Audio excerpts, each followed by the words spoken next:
والله يا أخواني، أحد الشباب كما تذكر هذه القصة أن شابا مر على مزرعة فأصابه الجوع، فدخل على المزرعة فأكل تفاحة.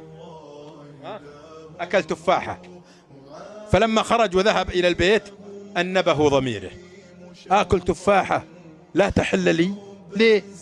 أي حق؟ فخرج يبحث عن صاحب التفاحة، عن صاحب المزرعة، فقالوا ذلك الشيخ، فذهب إلى ذلك الشيخ قال: يا شيخ. قال: نعم. قال: طلبتك سامحني. قال: ليه؟ قال: لقد دخلت مزرعتك وأكلت تفاحة، سامحني. قال: والله ما سامحك. ما فيه شيبان، ترى بعض الشيبان معصبين. قال: والله ما سامحك يا ابن الحلال، تفاحة، سامحني. والله ما سامحك، الله بيني وبينك. يا ابن الحلال يطرده، يجيبه يمين يجيبه شمال ويطرده لين جاء عند البيت، سامحني. قال: والله ما سامحك، ما في. دخل الشايب البيت، حوم في الليل ويقعد هذا الشاب على عتبة الباب. دخل الشايب البيت ونام، لما أذن الفجر خرج الشايب يبي يصلي، ولقى ذا الشايب الولد عند العتبة: أنت وش فيك؟ قال: طالبك سامحني. قال: والله ما سامحك. تكفى يا رجال، تفاحة، والله ما سامحك. الله الله الله الله.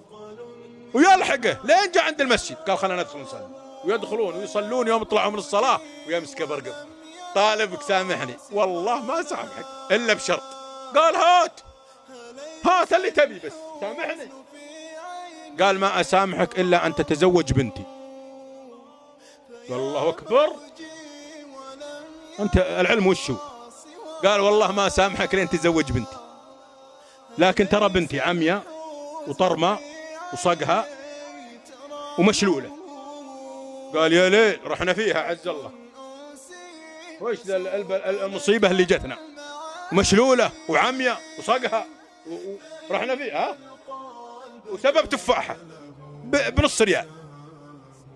تكفى يا شيخ؟ قال: ما في، والله ما سامحك لين تأخذ هذه البنت المسكينة، تأخذها سامحتك لوجه الله، ما أنت ماخذها، والله بيني وبينك في ذا التفاحة أمحك تفاحة.